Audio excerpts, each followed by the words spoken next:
perubahan yang paling signifikan juga kelihatan di akademiknya. Dulu kalau saya ditanya pas mau masuk sekolah itu, Devon sudah bisa ya huruf dan angka. Saya ngomong terus terang ke sekolahnya, ini yang tidak bisa saya buktikan.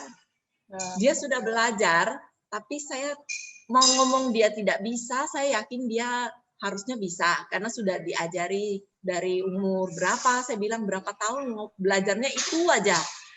Saya bilang, kenapa tidak bisa naik tingkat? Karena ya itu, responnya tidak konsisten.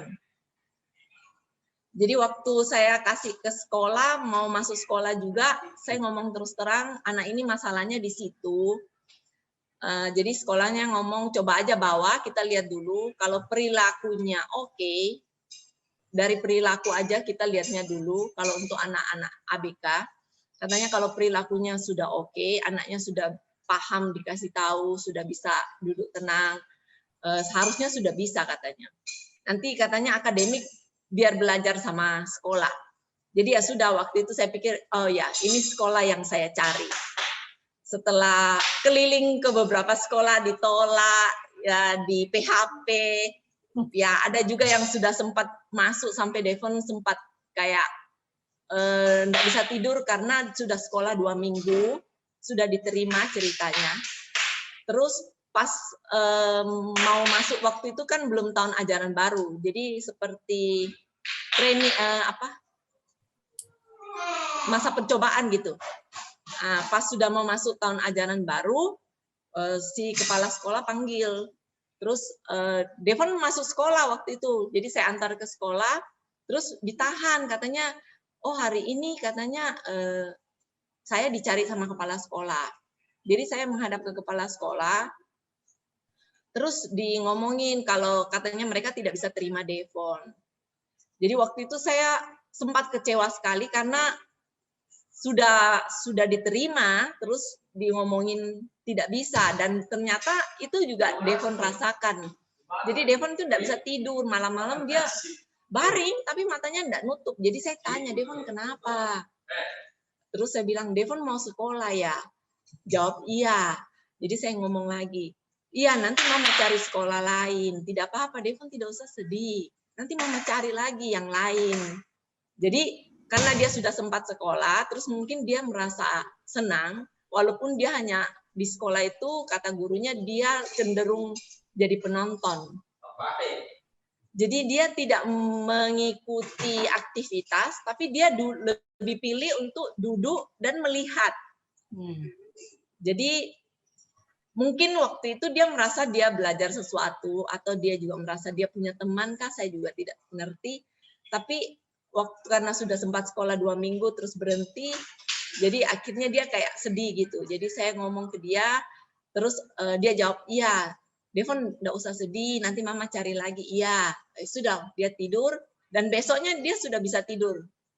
Setelah 3 hari dia gangguan tidur, besoknya dia sudah bisa tidur. Terus setiap saya mau keluar, pas dia terapi di rumah, karena kebetulan waktu itu terapinya home base, ABA, jadi setiap dia terapi, saya keluar cari sekolah. Jadi saya ngomong ke dia, mama cari sekolah ya buat Devon, Devon belajar ya. Iya, ya sudah saya cari lah. Akhirnya saya ketemu sama mamanya Damian, Dokter Christine. Nah, itu yang pertemukan saya dengan sekolah Devon yang sekarang. Kalau perkembangan yang lain masih naik turun. Kadang-kadang saya merasa, oh ya dia sudah bisa, besoknya bisa hilang lagi. Tapi untuk yang signifikan yang tadi itu, akademik, di steamingnya, di tidurnya, di bicaranya, alerginya.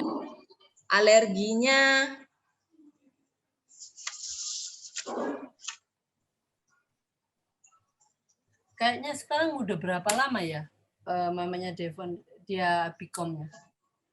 Devon mulai Februari 2019. Sudah hampir, ya, Sudah 2 tahun lebih lah. 2 tahun lebih, iya benar 2 tahun. Saya bingung sekarang 2021. Oke, dari 2 tahun memang masih ada yang lainnya yang masih on off gitu ya. Ya. Kita berharap nih yang ikut bisa membaik karena memang prosesnya juga kan Dokter Ali bilang minimum 2 tahun. Ingat ya waktu saya kasih waktu saya minimum 2 tahun. Nggak bisa kayak membalik apa ya. Tetapi kalau kita memang Dokter Ali itu dia konsisten untuk research terus untuk apa? Bagaimana untuk membuat terapi yang kita lakukan semakin efektif, efisien gitu ya. Karena semua orang tua kan mengejar waktu kan. Kita kalau bisa anak-anak kita itu bisa selesai maksud saya kalau normal kita itu tiap orang punya acuan sendiri-sendiri ya. Tetapi behavior, perilaku itu sudah berubah. Sudah kayaknya itu awareness-nya lebih ada, ya. Sudah jauh berubah. Kalau mau dibandingkan sebelum ikut protokol Dokter Ali, yaitu saya adalah mama yang tidak pede. Jadi kalau ditanya anaknya sudah umur berapa? Waktu itu 7 tahun mau 8 tahun. Sudah terapi dari umur berapa? 3 tahun. Harusnya sekarang pintar dong. Saya mau jawab, iya. Gimana ya saya mau jawab? Aduh, jadi serba salah. Iya. Tapi sekarang saya sudah bisa, maksudnya sudah jelas. Saya sudah tahu arahnya, saya sudah tahu, oh iya dia sekarang sudah bisa ini, sudah bisa itu. Bahkan kadang-kadang karena mungkin dia sudah terapi dari sudah lama ya. Kadang-kadang ada hal yang saya tidak ajari, dia tahu gitu. Jadi seperti apa? Kalau saya ngomong ke kakaknya, saya ngomong sama kakaknya, yang jadi sebenarnya bukan ngomong sama kakaknya secara langsung. Jadi kayak misalnya saya minta tolong sesuatu, jadi aduh, tolong dulu, bantu ini. Yang datang Devon gitu loh. Jadi lebih cepat dia dibanding si Koko. Padahal sebelum ikut protokol Dokter Ali bisa dibilang responnya Devon tuh lambat sekali. Jadi kalau ditanya atau diminta sesuatu, selalu kan ngomongin kasih kesempatan anaknya ngomong dulu. Jadi hitung katanya 1 sampai 20. 1 sampai 100 pun belum tentu dia respon. Jadi lambat sekali. Nah, kalau sekarang yang berubah sekali itu juga itu awareness-nya. Jadi dia kalau kita ngomong sesuatu, dia langsung selalu siap gitu, selalu seolah-olah yang ditemani ngomong itu dia. Iya. Sudah bisa ngajak kita main sekarang. Main? Oke. Iya.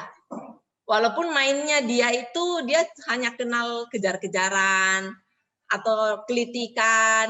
Dia belum maksudnya belum bermain sesuai fungsinya, kayak mobil dikasih atau mungkin dia enggak suka.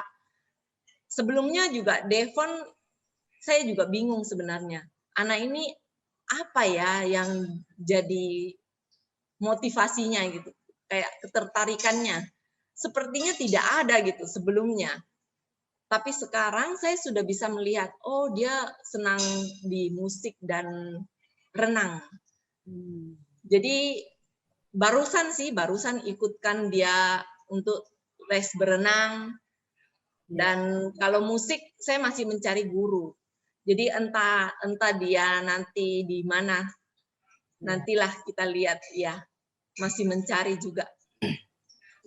Ya, saya setuju Bu Evi. Kadang-kadang itu dalam pencariannya kita memang perlu ya apa ya? Kalau saya ceritakan pengalaman saya mencari guru vokal, guru menyanyi untuk anak saya, karena kebanyakan kan anak-anak special needs itu kalau ngomong itu flat gitu ya. Saya pikir dengan menyanyi dia mempermudah dia tuh kalau ngomong seperti kita ya, ada lagunya ya. Nah, saya kalau vokal itu lebih sulit dicari daripada guru piano. Karena kalau guru vokal itu dia mengiringinya dengan piano, jadi dia harus bisa piano, dia bisa nyanyi gitu ya. Dan dengan piano itu dia bisa naik turun. Kan kita kalau anak kita mungkin oke, ini ketinggian, dia harus langsung turun kuncinya gitu. Nah, itu yang menyebabkan guru vokal ini agak langka gitu ya, daripada yang guru vokal seperti ini loh, bukan guru vokal yang pakai kayak karaoke gitu ya. Ya. Saya suka vokal yang pakai piano langsung. Saya cari-cari dapatnya itu yang kita kan kok kurang ya. Karena kurang apa? Dia bisa dimanipulasi sama anak saya. Dia kalah sama anak saya. Jadi ya, betul. Akhirnya kapan sesi vokal itu mau berhenti ya tergantung anak saya. Lah saya bilang, ini lama-lama dia punya image bahwa semua orang itu bisa diatur oleh dia. Ya. Padahal dia nanti kalau masuk sekolah, kita yang berabe nih. Kita bisa ngomong, dia bisa marah-marah karena mungkin dia nggak bisa mengatur sesi sekolah. Nah, itu yang saya juga kita pikirkan ya, yang untuk masa depannya. Mungkin ini sharing saya cari guru vokal yang saya tahu bagus. Ya. Habis itu kalau saya langsung menyerahkan anak saya, tolong ajar anak saya nih, yang dia tahu anak saya spesial, pasti ditolak. Ditolak pertama kali. Kenapa? Saya masih banyak murid yang lain. Saya nggak kekurangan murid untuk ngajar anak-anak spesial ini. Nah, tapi saya nggak kurang akal. Saya ngomong, saya yang mau belajar vokal. Oh, ibu yang mau belajar vokal. Oke. Saya belajar vokal. Sampai saya belajar vokal itu 2 tahun nggak salah. Akhirnya saya jadi teman kan sama dia. Nah, pada waktu itu dia kalau saya ngomong, saya punya loh anak spesial, aku ngomong, saya pengen kenalin sama kamu supaya aku kenalin, saya les vokal saya bawa, dia lihat kok dia nggak apa-apa ya behaviornya, karena kalau nggak kenal dia mikir anak autis, wah nanti saya dicekek, saya nanti dipukul. Jadi saya waktu les vokal dia tak bawa, dia duduk di sana. Lama-lama dia, oh Steven nggak apa-apa ya, iya nggak apa-apa. Saya akhirnya dia mau lah. Jadi ada saya, dia yang ikut nyanyi-nyanyi, ikut ya mungkin dalam satu sesi dia ikut 5-10 menit. Dia lama-lama gurunya kan pede juga untuk mengajar dia. Nah, akhirnya dia yang terapi, saya ngomong saya repot, nggak bisa belajar vokal. Memang saya belajar vokal itu karena untuk dia, bukan untuk saya. Saya menurut saya bisa nyanyi, nggak bisa nyanyi ya oke lah, gitu. Tapi yang saya pikirkan target saya anak saya. Nah, itu salah satu mungkin cara saya. Jadi kita nggak ada, kita harus create. Tapi kalau kita bisa mengenalkan dengan cara yang bagus, kita bisa dapatkan kok itu. Nah, mereka kan karena nggak kenal. Kalau kita ujuk-ujuk datang bawa anak kita, anak apalagi nggak dibawa, anaknya kenapa? Terus ibu bilang anak saya autis, waduh, langsung enggak bu, maaf, sudah penuh, jam saya penuh, nggak bisa ngajar lagi, kan gitu kan.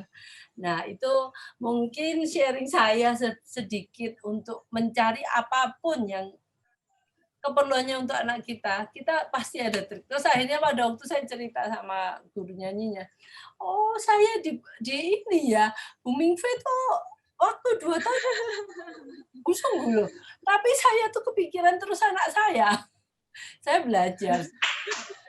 Saya berteman, dia melihat saya berteman saya baik, terus saya bawa anak saya, nggak apa-apa, saya pas dari mana sekalian anak saya ikut. Saya bilang, kamu duduk sini ya, denger ya Mama les menyanyi. Dia kan liatin aja kan, anak kayak seperti kalau dia melihat, oh anak ini nggak ada behavior, kan dia pasti mendekati, halo, apa-apa, oh nggak apa-apa, ya udah. Dan gitu Bu, nanti carinya apapun lah, apapun seperti itu. Kadang-kadang mereka takut sama bayangannya sendiri karena cerita-cerita luar sana itu sangat betul. Ya memang kita pun harus bertanggung jawab terhadap anak kita. Dari sisi kenapa kita semua itu di sini untuk berusaha untuk anak kita, karena kita tidak mau anak kita nantinya itu melukai orang lain, di mana kita jadi sedih, merasa bersalah. bersalah, karena berarti kita yang tidak bisa membuat mereka berperilaku dengan baik. Karena banyak kan saya pernah dengar di UK itu ada anak autis, gurunya itu koma, nggak bisa bangun lagi. Nah itu kan terus kita jadi orang tua itu juga memang anak kita nggak bisa disalahkan, tapi secara ini ya kita jadi orang tua kan merasa bersalah. Terus karena guru ini adalah laki-laki waktu itu, adalah seorang kepala rumah tangga yang akhirnya tidak bisa membiayai keluarganya kembali karena dia dipukul oleh anak kita. Akhirnya kita kan terus gimana ya? Apakah kita dengan perasaan itu terus-terusan gitu loh? Nah itu mungkin yang perlunya behavior itu anak kita harus behaviornya bagus. Ya kita usahakan memang dari kecil. Tapi nantinya kalau kita ada yang berpikir ini, oh kecil memang nggak bisa diatur. Nanti kalau udah besar, dia kan ngerti toh, dia lebih gampang diatur. Nggak mungkin. Kalau kecil aja nggak bisa diatur, besar lagi kita kalah sama dia. Seperti tadi, ya mamanya siapa itu? Aiham. Nah itu ya. Oke, itu sharing saya. Maaf saya ngambil sedikit. Mungkin kita lanjutkan. Terima kasih Bu Evi. Nggak apa-apa Bu, terima kasih tipsnya. Ya,